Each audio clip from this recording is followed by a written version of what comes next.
जय हिंद दोस्तों, जय हिंद बच्चों। आप सभी का स्वागत है आपके अपने YouTube चैनल में। हम लोग अध्याय नंबर 2 कंप्लीट कर चुके थे।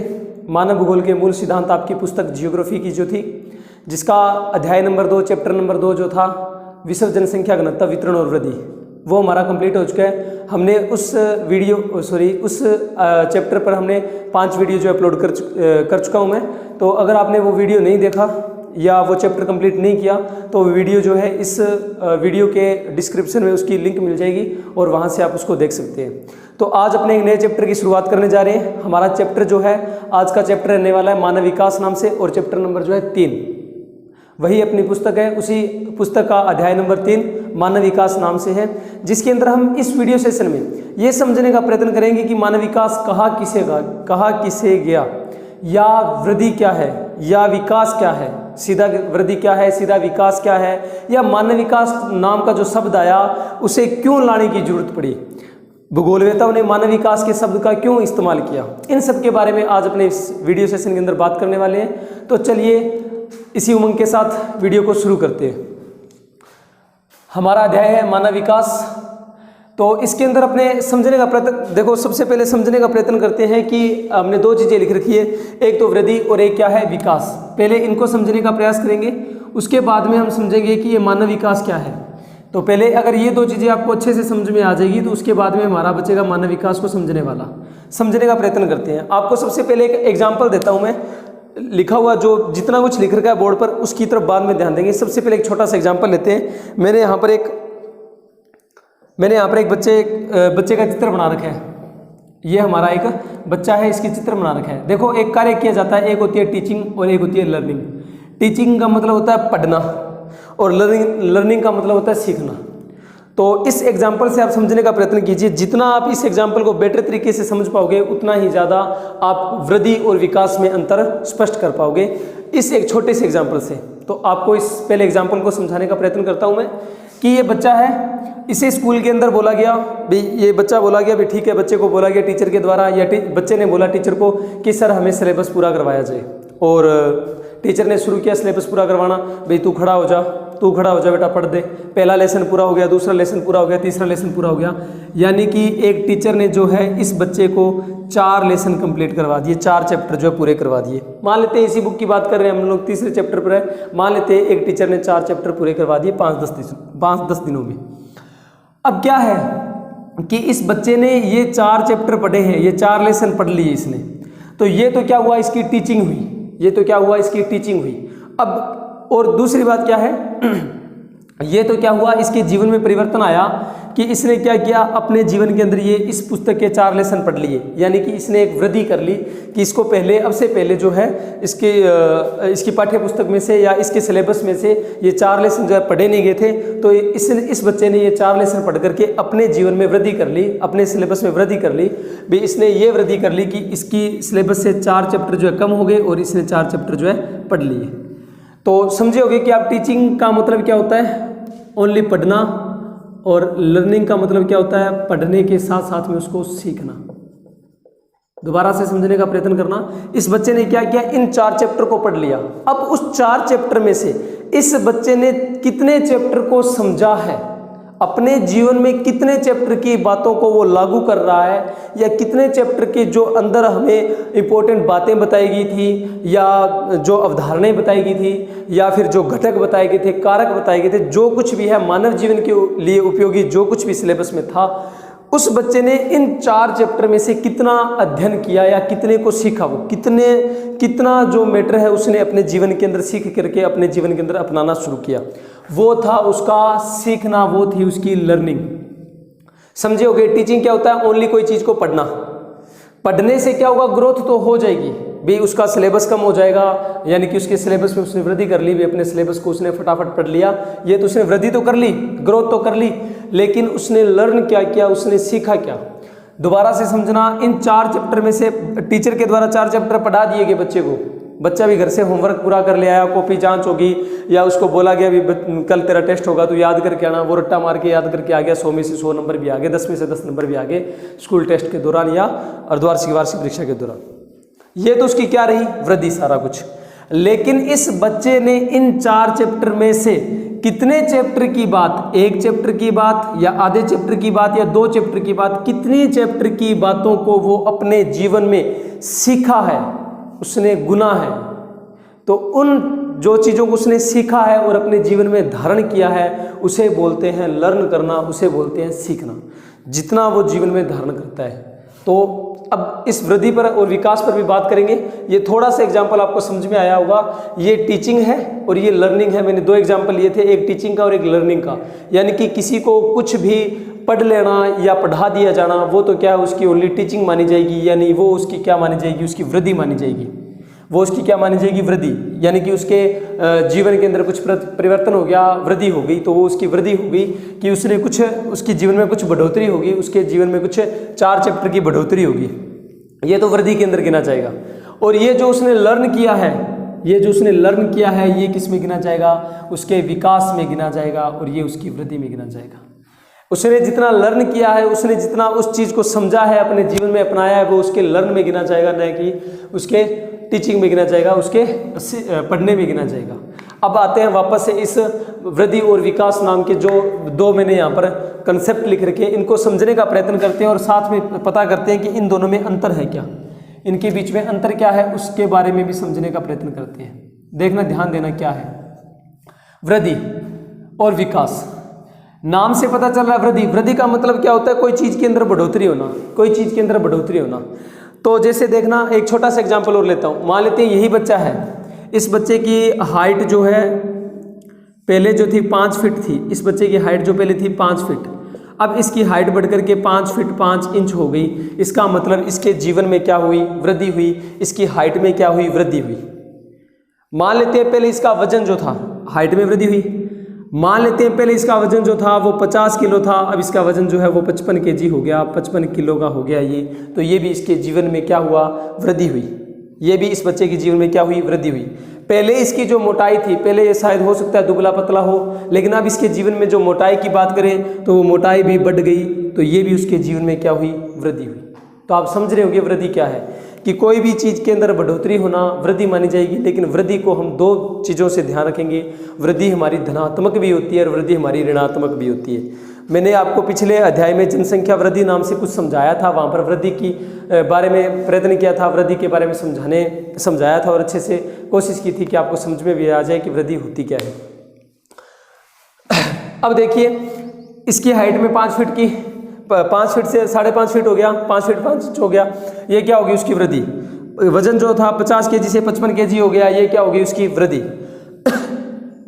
पहले दुबला पतला था, पहले दुबला पतला था, अब कितना, अब क्या है, थोड़ा मोटा हो गया, थोड़ी मोटाई होगी उसकी शरीर की, ये क्या होगी उसकी वृद्धि। तो वृद्धि जो है वो क्या होती है, मात्रात्मक होती है। पहली बात हमने लिखी है, वृद्धि क्या होती है, मात्रात्मक, यानी कि जिसको मापा जा सकता है। वृद्धि को क्या किया जा सकता है, मापा जा सकता है, उसकी गणना की जा सकती है। वृद्धि की हमेशा गणना की जा सकती है। बात करते हैं हम लोग विकास की। विकास क्या है, विकास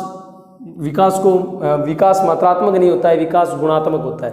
कहने का मतलब क्या है कि बच्चा जब 10 साल का था या 15 साल का था, जब उसकी हाइट 5 फीट थी, वो कुछ 1-2 साल के बाद में उसकी हाइट 5.5 फीट होगी, 5 फीट 5 इंच होगी।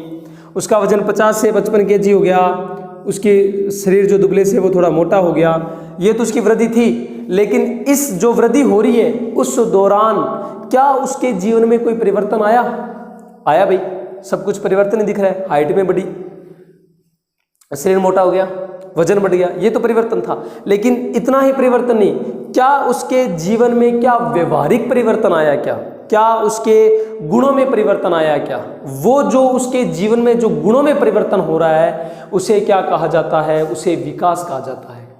और बाहर से जो देखने पर उसमें जो शरीर में या कोई भी चीज़ में बाहर से देखने में उसमें जो परिवर्तन दिखे वो क्या कहलाती है, वृद्धि। तो वृद्धि आप समझ रहे होंगे कि बाहर से जब चीज़ की हम गणना कर लेते हैं या तुलना कर लेते हैं, बता देते हैं अभी इसकी हाइट 5 से 5.5 फीट होगी, वजन 50 से 55 kg हो गया, या यहाँ पर पहले 4 मकान थे अब 10 मकान हो गए, घर हो गए, इस प्रकार से वो किस में गिने जाएंगे, वृद्धि में गिने जाएंगे। और मान लेते हैं पहले फसल जो है वो 5 क्विंटल होती थी, फसल जो है 10 क्विंटल होने लगी, वो वृद्धि में गिना जाएगा।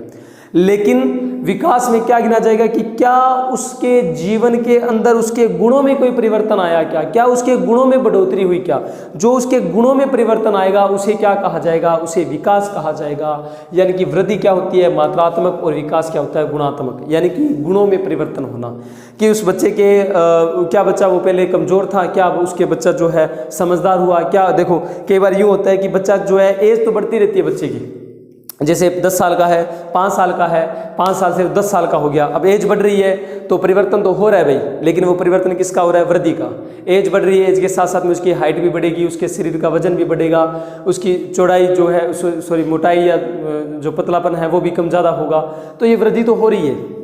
लेकिन वो 5 साल से बच्चा जब 10 साल की स्टेज में पहुंच रहा है तो क्या उस बच्चे का जो पहले 5 साल का जो बच्चा था उसके 5 साल की जो बुद्धि थी वो बच्चों जैसी हरकतें करता था, क्या अब 10 साल का होने पर उसकी जो मानस जो परिवर्तन है उसमें कुछ जो मानस है उसका उसमें कुछ परिवर्तन हुआ या नहीं हुआ, यानी कि उसके दिमाग में कुछ बढ़ोतरी हुई कि नहीं हुई, अब उसने बच्चों वाली हरकतें करनी छोड़ दी कि नहीं छोड़ दी, अब वो थोड़ा समझदार हुआ या नहीं हुआ।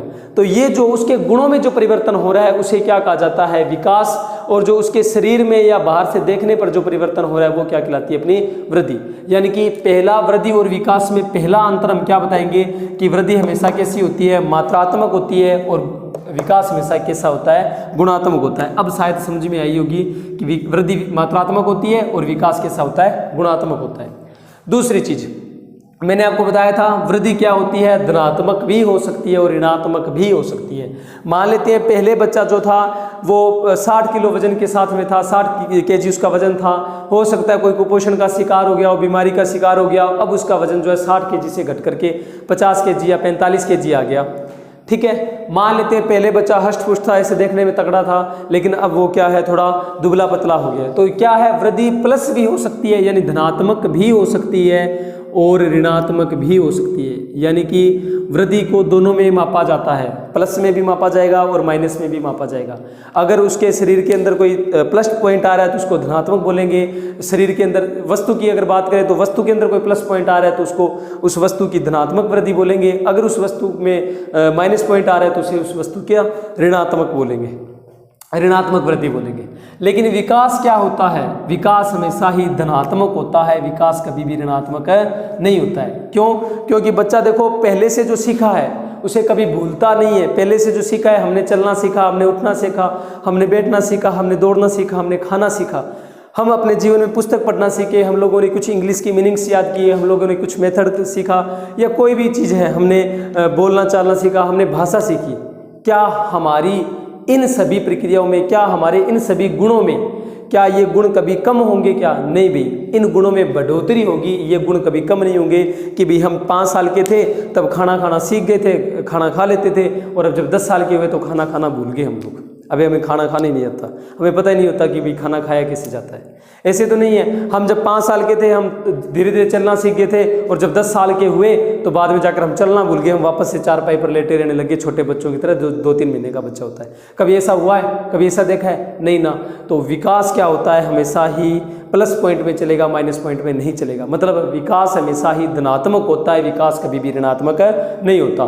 ये 2 अंतर शायद समझ में आए होंगे वृद्धि और विकास के। ध्यान रखना, छोटा सा क्वेश्चन आएगा, 2 नंबर का क्वेश्चन आएगा, पूछा जाएगा कि वृद्धि और विकास क्या है, परिभाषा सहित अंतर स्पष्ट करिए। तो आप उस दौरान परिभाषा भी बताओगे, और जो मैं ये छोटे छोटे अंतर बता रहा हूँ ये अंतर भी आप उस परिभाषा के अंदर लिखोगे। ओके फ्रेंड्स, 3 नंबर अंतर की बात कर लेते हैं। प्लस भी होता है, माइनस भी होता है, और ये ओनली प्लस प्लस होता है। वृद्धि को मापा जा सकता है जबकि विकास को मापा नहीं जा सकता, विकास को अनुभव किया जा सकता है। अब कैसे समझना, मैंने अभी भी इतने सारे एग्जाम्पल लिखे थे, 5 से 5.5, 50 से 55 मोटा हुआ, इन सबको आप माप सकते हो ना, कोई ना कोई इनकी मापने की इकाई होगी। आप सेमी में, इंच में, फिट में, किसी भी प्रकार से आप इन इकाइयों को माप सकते हो। लेकिन जो विकास होता है क्या उसको माप सकते हो? क्या हम बोल सकते हैं कि बच्चा भी इंटेलिजेंट हुआ और 2 किलो ज़्यादा इंटेलिजेंट हो गया? बच्चा जो है 2 फीट ज़्यादा इंटेलिजेंट हो गया। बच्चा पहले बोलना नहीं जानता था, या बच्चा पहले समझदार नहीं था, बच्चा पहले बच्चों जैसी हरकतें करता था, अब 5 किलो उसने बच्चों जैसी हरकतें करनी छोड़ दी। क्या कभी ऐसा कहा? अब उसने 5 इंच बच्चों जैसी हरकतें करनी छोड़ दी, अब उसने 5 फीट बच्चों जैसी हरकतें करनी छोड़ दी। क्या ऐसा कभी कहा? नहीं ना। तो कहने का मतलब क्या है, विकास को हमेशा फील किया जाता है, भी उसके अंदर विकास हो रहा है। हम लोग कभी किसी को देखते हैं, हम लोग एक छोटे से बच्चे को देखते हैं, तो बच्चा क्या होता है, उस बच्चे को 2 नजरिए से देखते हैं। अगर आप ढंग से देखो तो आप घर परिवार के अंदर आपके बच्चा होगा, आप उस बच्चे को 10 दिन एक साथ में 10 दिन देखना, आपको वृद्धि और विकास अच्छे समझ में आ जाएगा। आप क्या करना, उस 10 दिन तक उस बच्चे को, या महीने भर या 2 महीने भर उस बच्चे को देखना, तो रोजाना देखना और अच्छे से देखना कि क्या उसमें कुछ दिख रहा है क्या आपको। तो पहले दिन जब आप देखोगे और शायद 4 महीने बाद में जब उस बच्चे को देखोगे, तो आपको उसकी हाइट में परिवर्तन दिखेगा, आपको वो थोड़ा मोटा ताजा होता दिखेगा, आपको वो जो थोड़ा उसके वजन के अंदर बढ़ोतरी होती दिखेगी। तो आप लोग ये समझ जाओगे कि हाँ सर, ये क्या हो रही है, वृद्धि हो रही है, क्योंकि ये सारा क्या भारी परिवर्तन हो रहा है उसके अंदर। लेकिन जब आप 6 महीनों में देखोगे कि पहले वो बच्चा कुछ जानता नहीं था, पहले वो बच्चा कुछ खाना नहीं जानता था अपने आप, अब वो बच्चा धीरे धीरे खाना खाने लग गया खुद, अब वो बच्चा बोलने लग गया, अब वो बच्चा चलने लग गया, अब वो बच्चा समझदार हो गया, घर आए मेहमानों की इज्जत करता है, रिस्पेक्ट करता है, उनका आदर भाव करता है, उनको प्रणाम करता है, उनको चाय पानी के बारे में पूछता है। तो मतलब वो क्या हो रहा है, उसके गुण में बदलाव हो रहा है। वो जो दूसरी चीज़ है उसे हम फील कर सकते हैं, उसे हम नगर आंखों से देख नहीं सकते हैं, उसे हम ओनली फील कर सकते हैं। शायद बात समझ में आई होगी कि वृद्धि क्या है। वृद्धि को हमेशा मापा जाता है, जबकि विकास को मापा नहीं जाता, विकास को ओनली फील किया जाता है, ओनली अनुभव किया जाता है कि हाँ भी उसके अंदर विकास हो रहा है। चौथा पॉइंट, चौथा अंतर समझने का प्रयत्न कीजिए।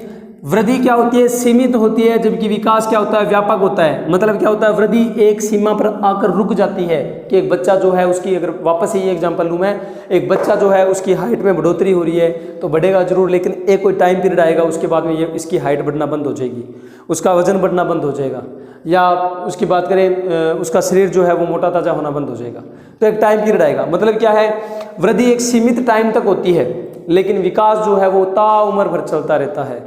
कि भाई विकास के अंदर क्या होता है, गुणात्मक परिवर्तन होता है ना। तो गुण तो किसी स्टेज में ले लो जाकर के, गुण तो अगर आपने 40 साल के हो गए, आज अगर मैं 24-23 साल का हूँ तो आज मेरे को 24 साल की एज के अंदर भी सीखने को मिल रहा है, और जब मैं 40 साल का हूँ तब भी मेरे को सीखने को मिलेगा, कुछ ना कुछ सीखने को मिलेगा। जब मैं 60 साल का हो जाऊँगा तब और भी कुछ मेरे को ज़्यादा सीखने को मिलेगा। धीरे धीरे, यानी कि जब तक मेरी डेथ नहीं होगी तब तक मैं कुछ ना कुछ सीखता ही रहूँगा, इस दुनिया से, इस जिंदगी से कुछ ना कुछ सीखता ही रहूँगा। मतलब मेरे अंदर गुणात्मक परिवर्तन होता ही रहेगा, यानी कहने का मतलब है मेरा विकास चलता ही रहेगा। तो क्या है, एक व्यक्ति का, एक वस्तु का, कुछ भी मान लें XYZ, कि हम लोग जैसे प्रोडक्ट लेके आते हैं ना, तो हमें प्रोडक्ट मार्केट में लॉन्च किया जाता है। तो प्रोडक्ट पर भी आप ले सकते हो एग्जांपल, कि जैसे टूथपेस्ट होती है, वो पहले 10 रुपये की आती थी या 20 रुपये की आती थी, तो वो पहले इतनी बड़ी आती थी, अब इतनी बड़ी आती थी। अब क्या हुआ, मार्केट में कंपटीशन बढ़ गया। अब टूथपेस्ट को क्या किया, साइज को, रुपया उतना ही पर उसका थोड़ा सा साइज बढ़ा दिया, लिखा हुआ था ना 20% एक्स्ट्रा, इस प्रकार से थोड़ा सा साइज बढ़ा दिया। वो साइज बढ़ना तो क्या है, उसकी वृद्धि हुई, उसकी क्या हुई, वृद्धि हुई, टूथपेस्ट की वृद्धि हुई, वृद्धि कर दी हमने, उस कंपनी ने, उस जो प्रोडक्ट बनाने वाला है उस व्यक्ति ने उसके अंदर वृद्धि कर दी ताकि लोग उसको ज़्यादा खरीदें। लेकिन क्या उसने उसका विकास किया उस प्रोडक्ट का, क्या उसने उस टूथपेस्ट का विकास किया, क्या उसने उस टूथपेस्ट के अंदर सुधार किया? भी पहले जो है टूथपेस्ट जो है वो करते थे तो उस दौरान थोड़ी दिक्कत आती थी, जो मुँह से जो स्मेल वगैरह आती रहती थी, या तो टूथपेस्ट की स्मेल आने लग जाएगी, या हो सकता है कोई अदर कोई प्रॉब्लम क्रिएट हो रही है, कोई किसी को साइड इफेक्ट हो रहा था, इस प्रकार से उसको करने से मुँह के अंदर छाले वगैरह हो रहे थे, या मुँह की चमड़ी खराब हो रही थी अंदर से, है ना। तो इस प्रकार से ऐसा कुछ हो रहा था पहले। लेकिन उसने क्या किया, अगर ओनली उसने उसका साइज बढ़ा दिया टूथपेस्ट का, तो उसने ओनली उस प्रोडक्ट निर्माता ने, उस कंपनी वाले ने उसकी ओनली वृद्धि की है टूथपेस्ट की। लेकिन उसने देखा कि पहले इसके अंदर कुछ कमियां रह गई थी टूथपेस्ट के अंदर, ये कुछ दिक्कतें आ रही थी, लोगों को यूज करने में प्रॉब्लम आ रही थी। उसने उन प्रॉब्लम को दूर किया, उसने उसके अंदर क्वांटिटी बढ़ाई, उससे साइड इफेक्ट हो रहे थे, उसने उस साइड इफेक्ट को दूर करने का प्रयत्न किया। उसने उस टूथपेस्ट के अंदर सुधार किया ताकि वो आगे से किसी व्यक्ति को खराब ना करे। तो वो जो उसने उस टूथपेस्ट के अंदर सुधार किया, वो उस टूथपेस्ट का क्या हुआ, विकास। तो अब आप समझ रहे होंगे, अब तो आपको अच्छे समझ में आया होगा कि वृद्धि क्या होती है और विकास क्या होता है। मतलब हर एक जीवन के अंदर, हर छोटा बड़ा आप एग्जाम्पल लेकर इस चीज़ को समझ सकते हो। जरूरी नहीं है बच्चे पर लो। अब जैसे मैंने एग्जाम्पल दिया टूथपेस्ट पर, आप अपने कहीं पर भी देख सकते हो, आप अपना एक रजिस्टर देख सकते हो, आप अपने एक बुक देख सकते हो, बुक के पेज आते हैं, रजिस्टर के पेज आते हैं, रजिस्टर आता है 50 रुपये का, रजिस्टर आता है 100 रुपये का। उस रजिस्टर के पेज खोल कर देखे हुए तो भाई जब मान लेते हैं ऐसे रजिस्टर की मोटाई है, मोटा है रजिस्टर इस प्रकार से, हम लोगों ने देखा भी काफ़ी पेज है, 200 पेज का रजिस्टर है, ठीक है, अभी 50 रुपये का 200 पेज का आ रहा है। अब क्या हुआ, वापस वही एग्जाम्पल देता हूँ, कंपटीशन बढ़ा, उसने सोचा भी मार्केट के अंदर तो बहुत ज़्यादा आ रहे हैं, तो अपने क्या करते हैं, अपने थोड़े से पेज बढ़ा देते हैं ताकि अपना जो प्रोडक्ट है उसकी मांग कम ना हो। तो उसने 200 पेज की जगह उसने इस बार पेज जो है वो कर दिए 220 कर दिए या 250 पेज कर दिए। उसने उसके वृद्धि तो कर दी उस रजिस्टर में, उस नोटबुक में उसने वृद्धि तो कर दी, लेकिन क्या उसने उस पेज की क्वालिटी को सुधारा था क्या? पहले पेज के अंदर कड़कपन थोड़ा कम था, अब थोड़ा कड़कपन ज़्यादा आया कि नहीं आया? अब आप समझ रहे होगे ना कि अगर वो उस पेज की क्वालिटी को सुधार रहा है तो वो उसका क्या कर रहा है, विकास। शायद अच्छे समझ में आ गया। मतलब क्या है, वृद्धि हमेशा मात्रात्मक, विकास गुणात्मक, वृद्धि धनात्मक और ऋणात्मक दोनों, विकास ओनली धनात्मक। वृद्धि को मापा जा सकता है जबकि विकास को अनुभव किया जा सकता है। और वृद्धि तो क्या होती है, सीमित होती है, एक स्टेज पर जाकर रुक जाती है, जबकि विकास क्या होता है, विकास हमेशा व्यापक चलता रहता है, ताउम्र भर चलता रहता है, विकास हमेशा ही होता रहता है, क्योंकि विकास में क्या होता है, गुणात्मक परिवर्तन होता है, न कि मात्रात्मक, और गुण हमेशा ही बढ़ते रहते हैं, कम नहीं होते हैं। यहाँ तक मैंने आपको जितना उसका प्रयत्न किया ग्रोथ और डेवलपमेंट के बारे में समझाने का, कि वृद्धि क्या है, ग्रोथ क्या है और विकास यानी डेवलपमेंट क्या है, एक व्यक्ति के अंदर डेवलपमेंट हो रहा है या नहीं हो रहा, शायद अच्छे समझ में आया होगा। तो लर्न और टीचिंग और वृद्धि और विकास इतना कुछ समझाने का प्रयत्न किया, अच्छे समझ में आ गया होगा। अब मैं बात करता हूँ कि इस मानव विकास शब्द की जरूरत क्यों पड़ी। हमारा जो अध्याय है मानव विकास, अगर वृद्धि और विकास अच्छा चल रहा था तो क्या जरूरत पड़ी कि मानव विकास नाम का शब्द लेकर आया जाए, समझने का प्रयत्न करते हैं। मानव विकास क्या है कि ये पहले एक छोटा सा एग्जांपल देखना, एग्जांपल नहीं आपकी नोटबुक में दे रखा है तो मैं इसको पहले समझाने का प्रयत्न करता हूँ कि 1980 और 90 का जो दशक था ना, उस टाइम अगर किसी देश की हम लोग HDP जानते थे, HDP यानी कि अर्थव्यवस्था उसकी जानते थे, समझने का प्रयत्न करना कि कोई बोला जाता है कि कोई देश अमीर है या नहीं है, कोई देश अपना विकास कर रहा है या नहीं कर रहा। देखो अमीर का तो नहीं एग्जांपल ले सकते, अपने यूं बोलेंगे कि कोई देश विकास कर रहा है नहीं कर रहा, या माने कि कोई देश जो है, मान लेते अब हमारे इतने जो देश हैं वर्ल्ड के अंदर इस संसार में, तो उन देशों में कोई देश जो है सबसे ज़्यादा देश कौन सा विकास कर रहा है, उस विकास की स्टेज को जानने के लिए 1980 और जो 90 का दशक था, इस दशक के अंदर ओनली देखा जाता था कि जिस देश के अंदर अर्थव्यवस्था अच्छी है, मतलब जिस देश के अंदर रुपया पैसा सबसे ज़्यादा है, यानी कि जिस देश में सबसे ज़्यादा उद्योग धंधे हैं, जिस देश में सभी लोगों के पास में रोजगार है, या जिस देश के अंदर सबसे ज़्यादा रुपया पैसा है, सबसे ज़्यादा प्रोडक्ट हैं, वो देश क्या माना जाता था, उस देश का विकास सबसे ज़्यादा माना जाता था। ये माना जाता था कि वो देश सबसे ज़्यादा विकास करता है। लेकिन भूगोलवेताओं ने कहा कि रुपये पैसे के आधार पर, अर्थव्यवस्था के आधार पर, आर्थिक रूप से आप किसी भी देश का ये नहीं बता सकते कि उस देश के अंदर विकास हो रहा है या नहीं हो रहा। ये तो क्या हो गया, आप ओनली मात्रात्मक, देखो रुपये पैसे की बात हो रही ना, ये तो आप क्या कर रहे हो, ओनली मात्रात्मक की बात कर रहे हो, ओनली मात्रा की बात कर रहे हो, उसकी चीज़ की मात्रा की बात हो रही है, आप उसके डेवलपमेंट पर तो जा ही नहीं रहे हो, आप उसके गुणात्मक रूप को तो देख ही नहीं रहे हो, और बगैर गुणात्मक रूप को देखे आप बोल रहे हो कि ये देश जो है सबसे ज़्यादा विकास कर रहा है या ये देश जो है सबसे ज़्यादा विकसित है।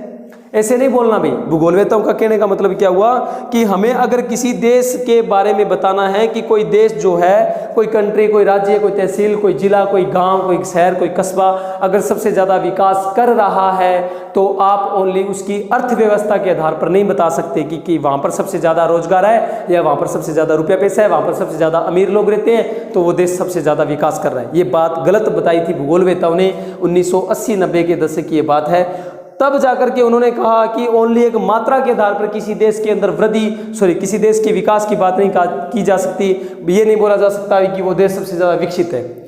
उस देश को सबसे ज़्यादा विकसित बताने के लिए आपको उस देश के डेवलपमेंट पर जाना पड़ेगा, आपको उस देश के विकास पर भी जाना पड़ेगा। ओनली आप ग्रोथ पर, ओनली उस वृद्धि के बेस पर यूँ नहीं बता सकते कि वो देश सबसे ज़्यादा विकसित है, ओनली वृद्धि के आधार पर।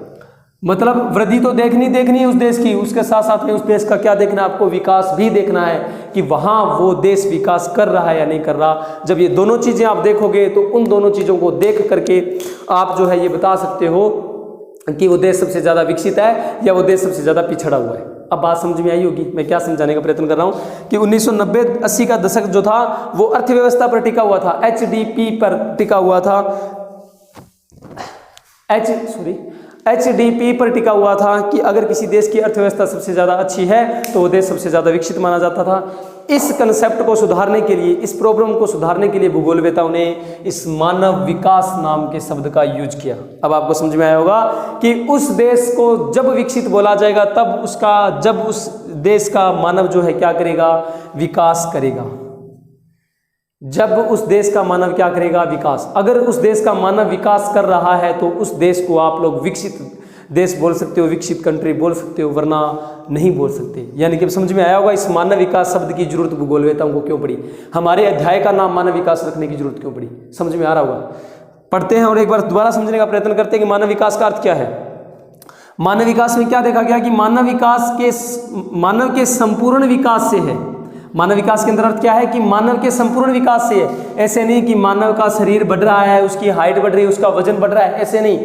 उसका संपूर्ण विकास। संपूर्ण विकास का मतलब क्या है कि उसके समाज के अंदर सुधार हो रहा है या नहीं हो रहा, उसकी अर्थव्यवस्था, उसका रुपया पैसा सुधर रहा है या नहीं सुधर रहा, उसकी राजनीतिक स्वतंत्रता है या नहीं है उस व्यक्ति को। उसके साथ साथ में ऐसे नहीं कि ओनली उसका समाज सुधर रहा है, ओनली उसकी अर्थव्यवस्था सुधर रही है, रुपया पैसा सुधर रहा है, उसको रोजगार मिल रहा है, ओनली उसको राजनीतिक स्वतंत्रता मिल रही है, इधर उधर जा सकता है, घूम फिर सकता है, स्वतंत्रता भी, तू भाषणबाजी कर, तू कुछ भी करे कर। इतना ही नहीं, इसके साथ साथ देखो संपूर्ण बोला है तो संपूर्ण में सारी बातें बताना आप। सामाजिक स्वतंत्रता भी मिलनी चाहिए, आर्थिक भी सुधार होना चाहिए, राजनीतिक स्वतंत्रता भी मिलनी चाहिए। साथ साथ में क्या उसकी शिक्षा में बढ़ोतरी हो रही है, क्या उसका स्वास्थ्य पहले से बेहतर हो रहा है, और अन्य प्रकार के जितने भी अवसर मिल रहे हैं क्या उस व्यक्ति को भी उन अवसरों की स्वतंत्रता है। ये सब कुछ जब सम्मिलित रूप से पढ़ा जाएगा तो उसे बोला जाएगा मानव विकास। क्या समझ में आया आपको कि मानव विकास के अंदर क्या है कि मानव के संपूर्ण विकास से है, जिसमें उसके समाज, उसकी आर्थिक, उसकी राजनीतिक स्वतंत्रता होने के साथ साथ में उसे शिक्षा पाने की स्वतंत्रता, उसका शिक्षा का स्तर सुधरे, उसका स्वास्थ्य स्तर सुधरे, या अन्य बहुत सारे जो अवसर मिलते हैं क्या उन अवसरों में वो भाग ले रहा है, क्या वो सभी अवसरों में काबिल है, क्या वो सभी अवसरों में उसे समानता मिल रही है। तो जब उसे सामाजिक, आर्थिक, राजनीतिक, शिक्षा, स्वास्थ्य और अन्य सभी अवसरों में स्वतंत्रता मिलेगी, सभी में वो बढ़ चढ़ करके भाग लेगा हर एक कार्य में, तब जाकर के वो मानव अपना क्या कर सकेगा, विकास। उसके गुणों में क्या होगा, सुधार, उसके समाज में सुधार, उसके गुणों में सुधार, उसकी शिक्षा में सुधार, उसके गुणों में सुधार, उसके स्वास्थ्य में सुधार, उसके स्वास्थ्य के गुणों में सुधार, ये सब कुछ होगा तब उसे बोला जाएगा मानव विकास। यानी कि कहने का मतलब क्या है कि जब मानव इतना कुछ करने के बाद में क्या कर पाएगा, अपना एक उद्देश्यपूर्ण जीवन व्यतीत कर पाएगा, उद्देश्यपूर्ण जीवन जी पाएगा। उद्देश्यपूर्ण जीवन का मतलब ये है कि मानव ऐसे नहीं कि धरती पर आया और ठीक है भी जैसे तैसे 50 साल 70 साल 80 साल काट लो जिंदगी के, एक दिन तो मर जाना है, ऐसे नहीं भी। ऐसे सोच कर आओ कि हम लोगों ने इस धरती पर, इस पृथ्वी पर जन्म लिया है तो हमें कुछ कर गुजरना है, हमें अपना नाम करना है, यानी कि उसका एक उद्देश्य होना चाहिए। जैसे शहीद भगत सिंह थे, अभी 15 अगस्त निकली है तो आपको एक एग्जांपल देता हूँ। हम लोग अभी 15 अगस्त के दौरान ही हम सभी ने शहीद भगत सिंह को याद किया होगा, सुभाष चंद्र बोस को याद किया होगा, इस प्रकार से बहुत सारे हमारे जो शहीद हैं उन सबको याद किया होगा हमने, और उन सब पर हमने उनको अपना आदर्श भी माना होगा। और आज कितने समय हो गया हमारे देश को आज़ाद हुए को, 77 वर्ष होने को चले हैं, 76वीं वर्षगांठ हमने मनाई थी। उन 77 वर्षों के अंदर हम क्या उन्हें, हमारे जो शहीद हुए थे, हमारे जो नौजवान शहीद हुए थे, देश के लिए अपना बलिदान दिया था, अपने जीवन को कुर्बान कर दिया था, क्या हम उन 77 सालों में उनको भूले हैं? नहीं भाई, आज भी वो सबके लिए हमारे लिए प्रेरणा का स्रोत है। तो ये इस प्रकार कि एक व्यक्ति जब क्या करता है, इन सब की स्वतंत्रता मिलने के साथ में, जब इन सब की चीज़ की स्वतंत्रता मिलेगी तो वो क्या करेगा, एक उद्देश्यपूर्ण जीवन जी पाएगा। उसका उद्देश्य होगा, उसका लक्ष्य होगा कि मेरे को एक ऐसा नाम कर जाना है जिससे लोग मेरे को जाने। मतलब उसका एक उद्देश्य कुछ भी, कि मैं सबसे अमीर बनूं या कुछ भी करूं, मैं अपना इस प्रकार का विकास करके, जब उसका एक उद्देश्य होगा, जब वो अपना विकास करेगा तो उस व्यक्ति का विकास नहीं होगा, उस देश का विकास होगा। जब हर एक देश के अंदर हर एक नागरिक का विकास होता है तो उस नागरिक का ही विकास नहीं होता, उस नागरिक की अर्थव्यवस्था नहीं सुधरती, उस नागरिक को स्वतंत्रता नहीं मिलती, उसके साथ साथ में उस पूरे देश का भी विकास माना जाता है। और एक एक बोलते हैं ना, जैसे बूंद बूंद से घड़ा भरता है, तो एक एक नागरिक के करके, एक एक व्यक्ति के विकास को सुधार करके एक देश के विकास को सुधारा जाता है। तो व्यक्ति क्या है, सार्थक जीवन जी पाएगा जिसमें लोग स्वस्थ होकर अपनी बुद्धि और विवेक के साथ समाज का हिस्सा बनकर उद्देश्य पूर्ण करेंगे। कि जब उसे इन सब प्रकार की स्वतंत्रता मिलेगी तो उसके साथ में क्या होगा, उसकी बुद्धि और उसका विवेक का जो स्तर है वो बढ़ेगा, उसकी बुद्धि बढ़ेगी, उसका विवेक बढ़ेगा, उसकी सोचने समझने की क्षमता बढ़ेगी। जब ये सब कुछ होगा तो इसके साथ साथ में वो क्या होगा, एक समाज का हिस्सा बनेगा, वो समाज में आने वाले संकटों को दूर करने का प्रयास करेगा। जब उसकी बुद्धि और उसका विवेक काम करेगा तो अगर यूं ही है, कुछ आता जाता है नहीं, उसकी बुद्धि और विवेक में कुछ सुधार नहीं हो रहा, तो क्या आने वाली समस्याओं को दूर कर देगा। हम लोगों ने कोरोना जैसी महामारी का सामना किया था डटकर, हम लोगों की बुद्धि और विवेक का स्तर काम किया था, तभी तो किया था ना, ऐसे तो नहीं कर पाए। तो इस प्रकार से जब एक व्यक्ति की बुद्धि और विवेक का स्तर सुधरेगा तो वो समाज का हिस्सा भी बनेगा और समाज का हिस्सा बन करके अपने उद्देश्यों को भी पूरा करेगा। ये सोचेगा कि मेरे उद्देश्य पूरे करने के चक्कर में यूँ ना हो कि मैं अपने समाज को, अपने देश को हानि पहुँचाऊँ। हमारे देश में सबसे ज़्यादा भ्रष्टाचार देखने को मिलता है। आज एक राजनेता सबसे ज़्यादा भ्रष्टाचार की कैटेगरी में सबसे एक नंबर पर आता है। क्यों आता है? क्योंकि वो विकास कर रहा है लेकिन वो खुद का विकास कर रहा है, वो खुद का विकास कर रहा है, मतलब वो समाज का हिस्सा बनकर विकास नहीं कर रहा। वो अपनी बढ़ोतरी कर रहा होगा लेकिन वो कभी समाज का हिस्सा नहीं बना राजनेता, और हिस्सा नहीं बनने की वजह से तो वो करप्शन बढ़ा रहा है। उसे नहीं लेना देना कि समाज के अंदर इसका कुप्रभाव फैलेगा कि नहीं फैलेगा, लोगों को इससे हानि होगी कि नहीं होगी, उसको अपने से मतलब है। जो ऐसे राजनेता हैं ये क्या है, ये मानव विकास को तो बढ़ावा देते हैं, अपना विकास तो करते हैं लेकिन देश के विकास को बढ़ावा नहीं देते हैं। समझ में आया होगा कि मानव विकास क्या था, वृद्धि क्या थी, विकास क्या था, टीचिंग, लर्निंग। ओके फ्रेंड्स, तो आज के वीडियो सेशन में इतना ही, बाकी हम नेक्स्ट के वीडियो में पढ़ेंगे अच्छे से विस्तार पूर्वक। और अगर आपको अच्छे से समझ में आ रहा है तो आप अपने फ्रेंड्स के साथ में वीडियो को शेयर करना, चैनल को सब्सक्राइब करना, लाइक करना और कमेंट करके इतना ज़रूर बताना कि यस सर समझ में आ रहा है हमें अच्छे से, या नहीं आ रहा, कोई दिक्कत तो नहीं हो रही क्या। ओके फ्रेंड्स, धन्यवाद।